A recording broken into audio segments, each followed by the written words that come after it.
How about you just okay? Hi, no. Hi, I'm Daniel, and I'm a Cubs fan. And I'm Andy, and I'm a Sox fan, and this is A Podcast Divided. And boy, do we have some intriguing White Sox Stadium news for you, but you have to wait until after the intro.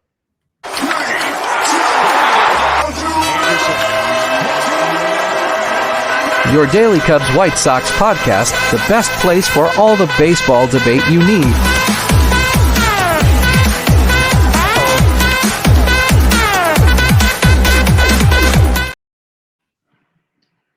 Whew, oh boy, I am so excited that we actually have some news that is about the White Sox that is actually good news.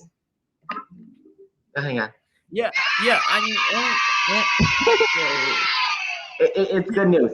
Andy's got some great White Sox news for you before I talk about relievers in the second segment. So, Andy, take it away. All right. So, there's obviously been a lot of clamoring about where the White Sox are going to move to because our current stadium's lease expires in 2028 at the end of the 2028 season.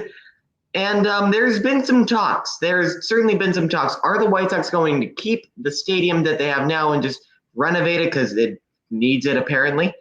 Are they going to move to Soldier when the Bears move out? Are they going to move next to the United Center?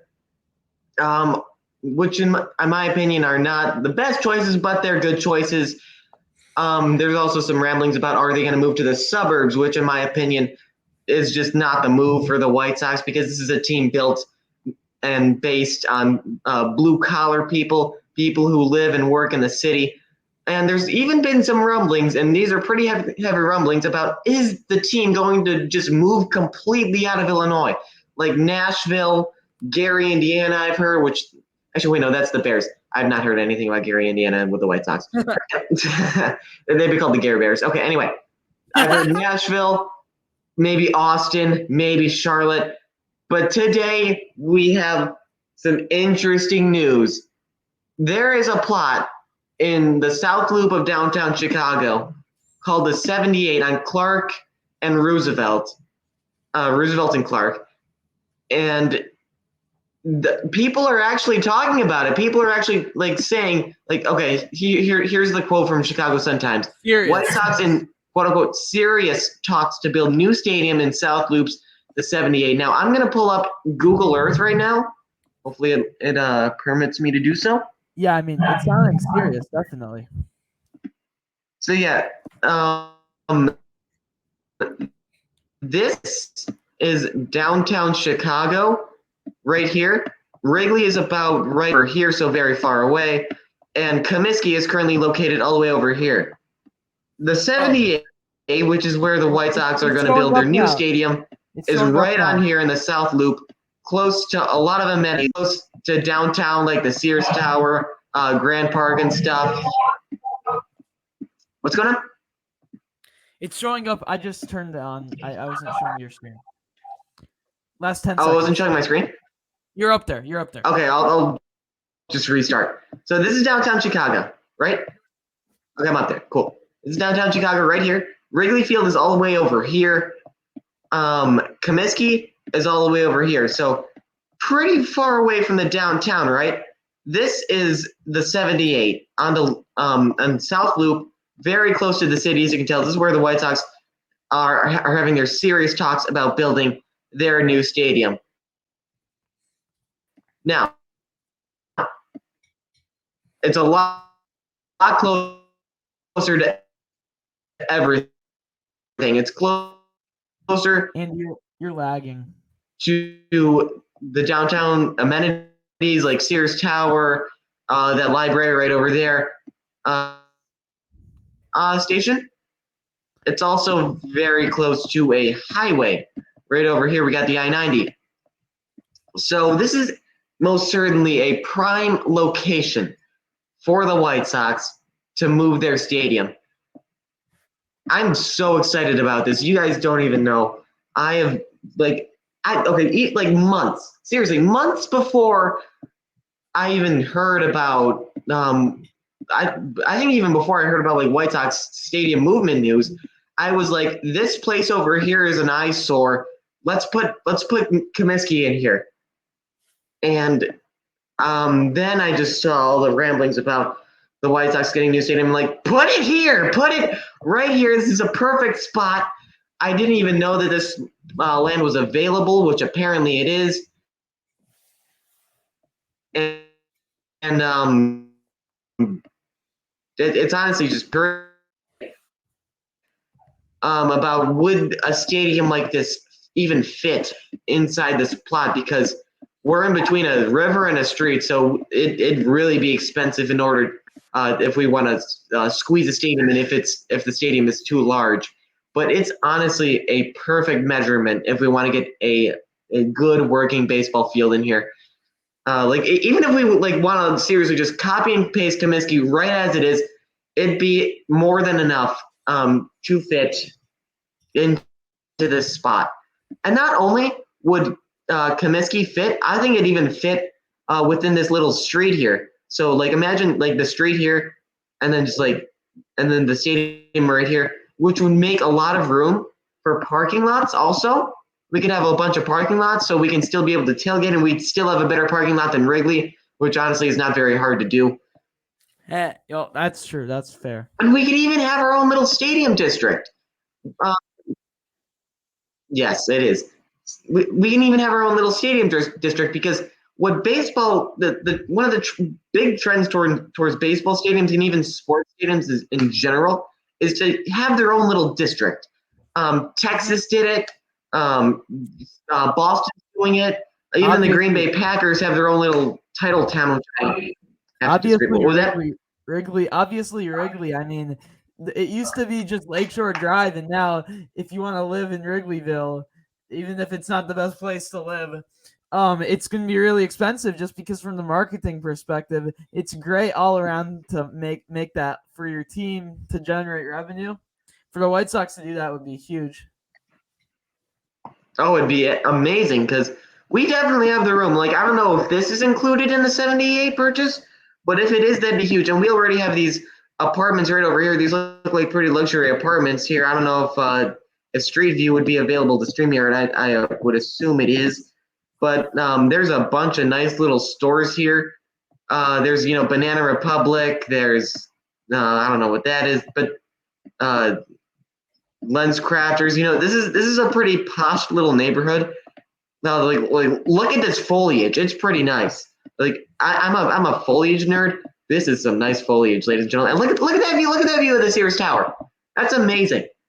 Imagine the amazing view from the stadium of the Sears Tower. It'd be absolutely fantastic.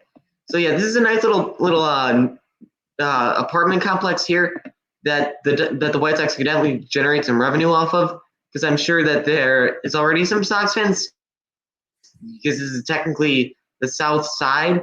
So there's probably already some Sox fans living in these apartments, and they're probably going to attract a lot more Sox fans. So the land values can go even more up if they build a stadium here.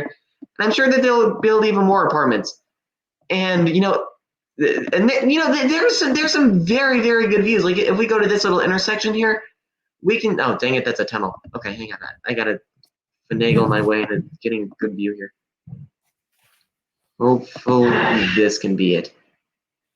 Okay, yeah. So there's a target here that's kind of just arbitrary, but look at this view. You got the entire city. Sears Tower's right over there. If you want to go over here, see that view, and even the street's pretty nice. Look, it has its own little obelisks. I don't know if a lot of people know what an obelisk is, and we're stuck in a tunnel again. So yeah, this is a very, very nice plot of land for the White Sox to build their own stadium. It's got everything that Comiskey has and more. It's close to a highway. It's close to the train station. And I think Sox fans should definitely be excited for this move if it happens.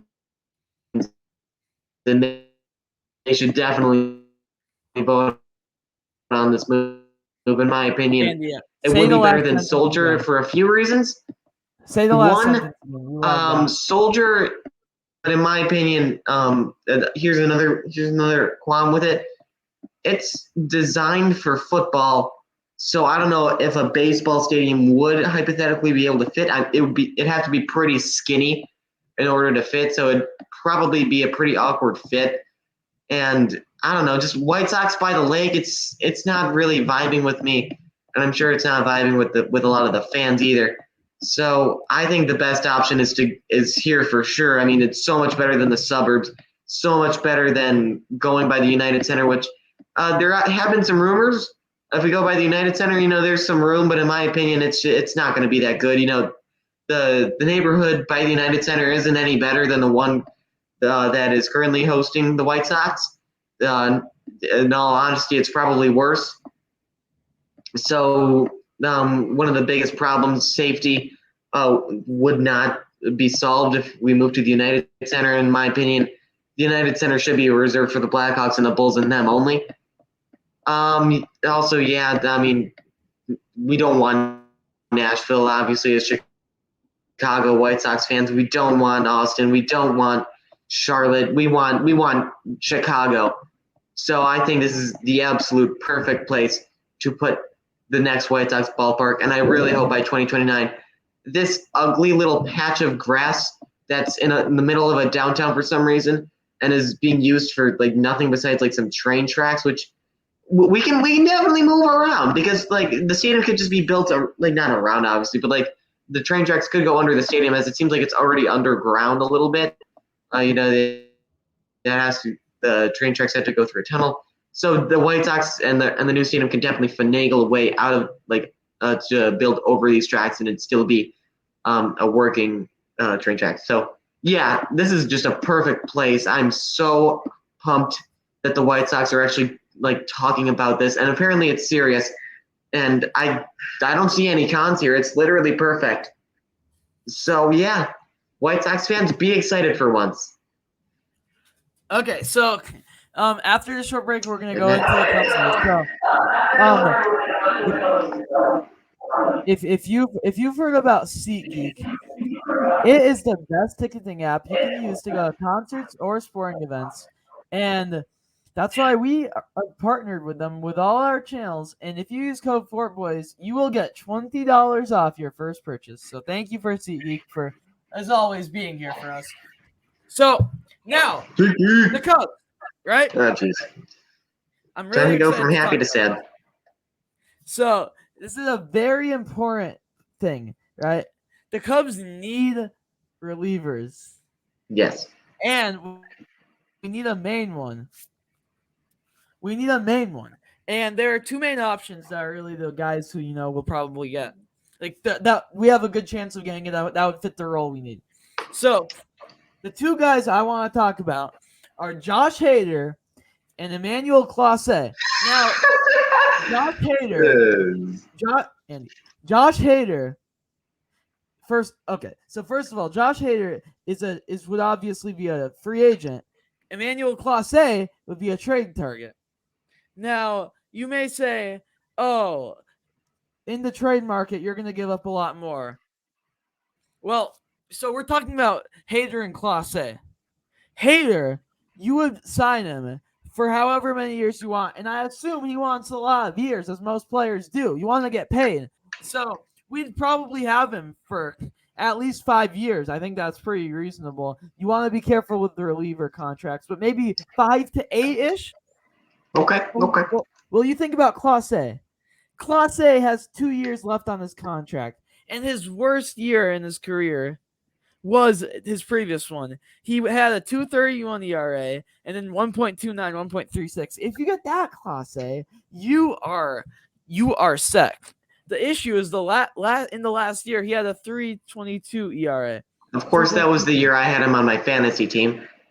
I know, and a lot of people would say that's unfortunate for many reasons. But what I'm scared about as a Cubs fan is today there were lots of yesterday actually, and today there were lots of reports connecting the Cubs to Clase, and we saw a lot of reports, especially early, that didn't amount to much.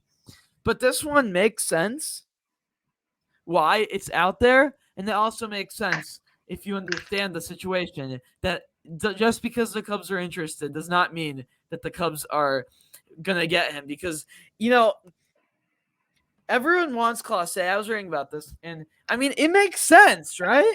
I mean, with Otani, every team in theory would love to have Otani on the team. Sure, technically, because of either resources or positional spots, like you might have a closer already, you might not have enough money to sign them, but you really no team would just say we don't want Clase. Like he is the most desirable bullpen piece. But you also have to think, right? The Cubs aren't going to give up a lot of prospects just for 2 years. You have to sign. Yes. You have to sign him if you trade for him. But the issue is, will you actually manage to sign him with Jed and his small market approach? Because I mean, I like how you're roasting him. just because it's a smart approach, you can't just sign it. You can't just trade for him. You've got to be all in, you know? Like that was the slogan a few years ago, I believe. Like all in, everybody in. Well, I mean, Jed's got to be all in on this if he makes that trade. Because if we have to give up PCA and Matt Mervis and then we don't sign him, we're going to be a failure of an organization because that will break us. So, I mean, technically, Hader, you could even say has more consistency, and that's because he's played a lot more years. Clase has only played 4. Hader has literally played 8 years. Yeah, 8. Why is this saying 7? No, it's 8.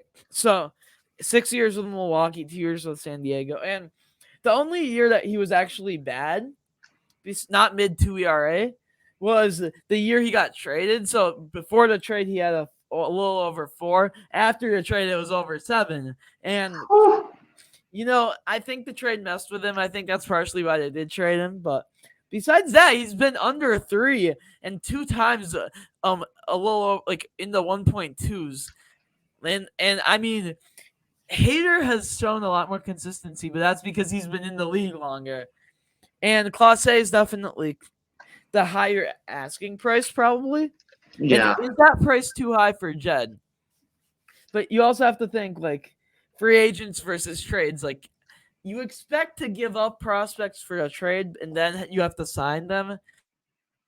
And if you think about free agent signings versus trades, what pans out is the free agent signings. Sure, your free agent signings can be bad, but if you make a bad trade, too many bad trades, and suddenly your prospect system is one of the worst in the league. Like, takes a long time to get these prospects, only to trade them away and then have to make a signing. Like, honestly, I want Hader because Clase is just too many risks involved. First, you have to actually make a trade where you don't give up too many players, and you have to deal with that. It's almost like a double, like you're paying double for him because you have to make the trade and give up players. So you make your system worse, organization worse, and then you have to pay him. And if you don't pay him, it was pointless to give up the players. So he can ask for even more money. And if we sign Hader, he'll be a mainstay in the bullpen and lead the bullpen. And I know that he'll be solid. I don't think we need the flashiness of Clase for what we have to give up. Obviously, if you have him on your team, it's awesome. But I feel like because of the prices, honestly, it's too much for me. However, if we do sign Clase, I'm really happy about that. Like, that's a huge move. Like, instantly, our bullpen is one of the best in the league. And instantly, if you add Clase, you're just a Bellinger signing away from being a 90-win team. And you think about paths to 90. There was no Otani path. Clearly, that didn't work out. But Jed has his ways to get to the places that other teams would spend a lot of money to get to. Jed will find his budget flight. He's not going to get on the most expensive, most flashy one. But in the end, he might be the one that comes out on top because of that. And you think about all these signings, right? Jed is the guy to go for the slightly easier to get player because it's smarter. Like he could have gotten Otani. He could have gotten, in theory at least. Obviously, the player needs to agree, but you could make a lot of trades if you're or signings if you're more aggressive. But Jed is trying to be smart, and you see that when he gets a manga for such a bar. Imanaga. You bring. Yes. I had to correct your pronunciation on that. So yeah. Sorry to all the viewers who realized that. If you didn't realize that though, then I'm glad. Then unless you started saying it like that, but if you have Josh Hader, I mean, he's gonna be good enough, and he's gonna be what the Cubs need. And another thing, two more things about these two guys. You think about if you get Hader, or why would Hader want to come? Well, Craig Counsell. Remember, Craig Counsell is Hader's manager for most of his career, 6 years. I'm not sure when Counsell came, but Hader was in Milwaukee for 6 years, and for most of those years were with Craig Counsell. And honestly, I would see why that would happen, because like why he would sign just to have his manager, because in baseball having your manager is a very important thing. And you think about Clase, the Guardians have to agree. And you know how I said how all the teams in theory would want him? A lot of those teams that want him can actually try to get him. And because if you don't have a star closer and you have some prospects and you're not tanking, that's like at least 15 teams who are not like horrible, right? Like you could trade for him, but you also have to have the money. Like, for example, the Rays. Would the Rays get him? No. Because would the Rays end up signing him? Probably not. A small market team. And the Cubs are a big market team playing like a small market team, like I talked about, Jed. That can make you very angry as a Cubs fan. But over time, that actually teaches you that, like, Jed may be right, because he ends up coming on top. Like, you think about the Imanaga signing. That was so budget. And Hoyer is the type of guy that will get someone who's worse on a budget. And maybe he'll even add multiple relievers then. So you could even say, well, Hader might not even come. Both of these guys may be too big for Jed. Like, sure, he could get them, but is that the smartest? And you think about some of the free agent relievers. You've got Jordan Hicks, Reinaldo Lopez, Nick Martinez, Pagan, Kimbrel. Ooh, I want Kimbrel.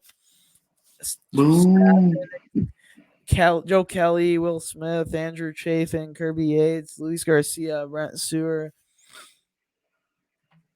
All these guys who the Cubs could have signed. Yeah.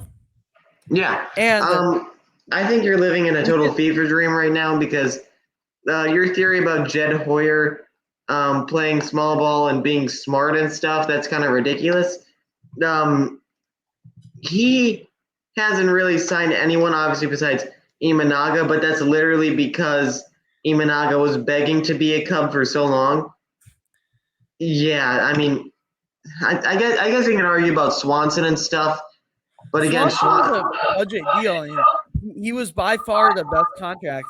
Not to mention Turner was pretty horrible. He wasn't good. He was mid for the Cubs. You have to admit that. If you look at his stats, he wasn't an all-star shortstop. He wasn't a steal deal. He was okay. He was certainly he was not worth his contract though. No, you walk into Walmart and you get some budget headphones and you pay $40. You're not paying over top, but you're also getting what you paid for. And I don't think you got what you paid for when you paid for Swanson. You're getting what you paid for. I mean, you don't overpay. Like, you think about Swanson, you knew he was going to be good defense, and some people didn't realize that he wasn't a star hitter. But I realized that, and a lot of you didn't. He's going to hit 20,000 home runs, and he's going to hit the walk-off in the World Series. I knew that Swanson wasn't going to hit a lot of home runs. I knew that, but the issue is like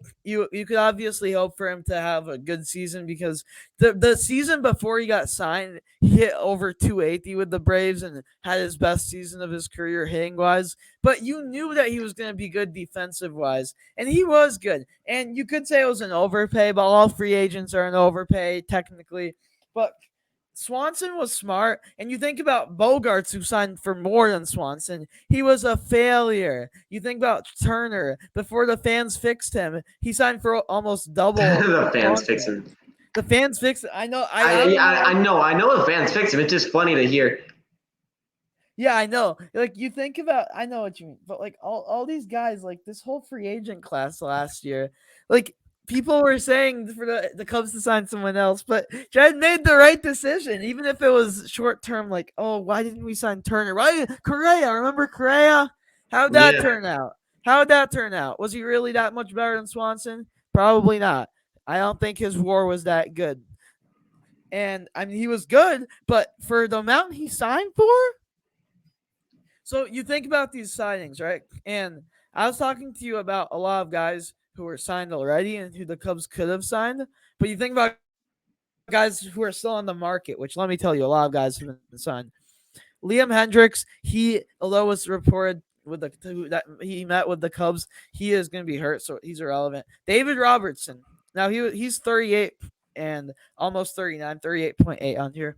And, for the Cubs to sign him would be kind of dumb because signing older relievers is something we like to do, and then we release them before April's over. So honestly, I don't think we should sign him, but because his age is just scary. Like, so you think about Matt Barnes, his market value is 2.8 million. It's like 3 million. Hader's market value is 18 million. Now, is it worth it to pay 15 million more for Hader? If you think in the long term, if you can have 5 Matt Barneses or more than that, even like 6. Yeah, you could have 6 Matt Barneses. Like, I mean, like, honestly, yeah, exactly 6. Like, is that worth it? Like, will Hader be able to do the job like that? And so if we could get Hader and some smaller relievers, that would be great. But I mean, all these guys on here, kind of the more issues are the age. Well, like 34 for Matt Barnes, 35 is Hector Neris, and he's a 8 million market value. Al Montevino, 38, 5 million market value. Matt Moore, 34.5 years old, 3 million market value. So, I could go on and on. Like, you've got our oldest Chapman here for 7 million market value. Michael Fulmer. I believe he got signed already, so I don't know why this says he's still a free agent. But this is not updated. But the point is that there are a lot of guys for the Cubs to sign. And, the Cubs have a lot of options for relief pitchers, so don't get me wrong. I don't think we have to get Hader. But if we get Hader, Avino, and Barnes, for example, and Bellinger, I mean, I'm thinking 95 wins. Oh boy, that is cute. That's a World Series champ team. Oh, God, Daniel, Our bullpen would keep all the leads. Our offense would get all the leads. We would be that's normally how a team wins. Our starting exactly. We would win. Exactly. No, you're that's exactly. I'm saying okay, you're misunderstanding what I'm saying. Exactly. Not exactly. Going out there, keeping the game close. We would have an offense that was the 3rd best in the National League last year, and they would be getting the lead, and then we'd have the bullpen that would easily close it out because you've got to think about who we've got. Our bullpen was performing really good last year before we got your offense that was the 3rd best in the National League. Yes. How was it in MLB standards? Because I'm sure it was like 9th. No. That was in runs. Okay, here we go. So we'll do Cubs, runs. Run differential. Okay, run differential 2023. And you've got to think about the Cubs having those numbers. Sure, you had some lucky performances, but that's part of every campaign in the MLB, except for ones that go terribly wrong. And a lot of You people, guys were number 11. we were 3 in the National League, Yeah, but number 11 in. Wait. but we're competing with the National You League. were actually number 5. I swear we were number 3. You're number 5. We were number 3. But anyways, Yeah, not according to team rankings on anyways, we were top 5 in run differential in the National League. Not top 10 in the.